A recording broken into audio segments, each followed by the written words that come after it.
അപ്പോൾ നിങ്ങൾ പറയുന്നത് നിങ്ങൾ പാല് കുറവാണെന്നുള്ളതാണ്.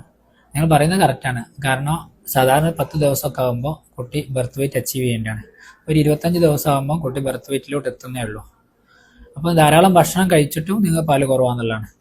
നിങ്ങൾ ഭക്ഷണത്തിൻ്റെ പുറമെ കുറച്ച് കാര്യങ്ങളും ശ്രദ്ധിക്കുക. അതായത് ഒന്ന്, കുട്ടിയും മദറും എപ്പോഴും ഒരുമിച്ചായിരിക്കുക. കുട്ടീൻ്റെ കാര്യങ്ങൾ ചെയ്യുന്നതൊക്കെ കഴിയുന്നത് മദർ തന്നെ ചെയ്യുക. അതുപോലെ കുട്ടിക്ക് ചൂട് കൊടുക്കാവുന്നതാണ്, കാംഗ്രോ മദർ കെയർ എന്നറിയും. ഈ കാര്യങ്ങൾ ശ്രദ്ധിക്കുക. അതുപോലെ ഫീഡിങ് ചെയ്യുമ്പോഴും ശ്രദ്ധിക്കുക, നന്നായിട്ട് ചേർത്ത് വെച്ച് വേണം പാല് കൊടുക്കാൻ. കുട്ടീൻ്റെ വയറും മദറിൻ്റെ വയറും ടച്ച് ചെയ്തിരിക്കണം.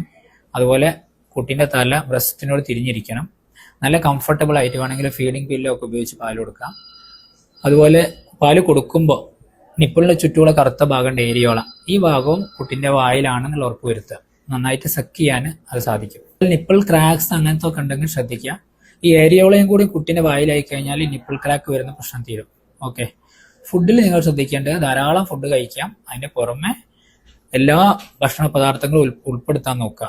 അതായത് നട്ട്സ്, അതുപോലെ പയറുവർഗ്ഗങ്ങൾ, മാംസം, മീന്, ചീര, ഇങ്ങനത്തെ കാര്യങ്ങളൊക്കെ, പച്ചക്കറികളൊക്കെ ഉൾപ്പെടുത്തുക ഭക്ഷണത്തിൽ. ധാരാളം വെള്ളം കുടിക്കുക.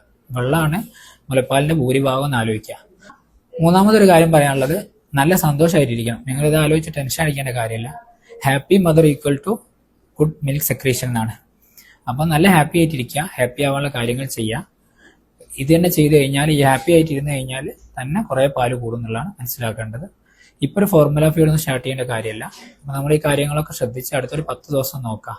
സാധാരണ ഒരു 3 മാസം വരെയുള്ള ഒരു കുട്ടി ഒരു ദിവസം 20 മുതൽ 30 ഗ്രാം കൂടണം. അപ്പോൾ അടുത്തൊരു 10 ദിവസത്തിനുള്ളിൽ അത്യാവശ്യം വെയിറ്റ് ഗെയിൻ ഉണ്ട്. നിങ്ങൾ ഈ കാര്യങ്ങൾ ശ്രദ്ധിച്ച് വെയിറ്റ് ഗെയിൻ ഉണ്ടെങ്കിൽ കുഴപ്പമൊന്നുമില്ല, പാല് കൂടിക്കോളും. അങ്ങനെ വെയിറ്റ് ഗെയിൻ ഇല്ലെങ്കിൽ മാത്രം നമുക്ക് വേറെ കാര്യങ്ങൾ നോക്കാം. ഓക്കെ.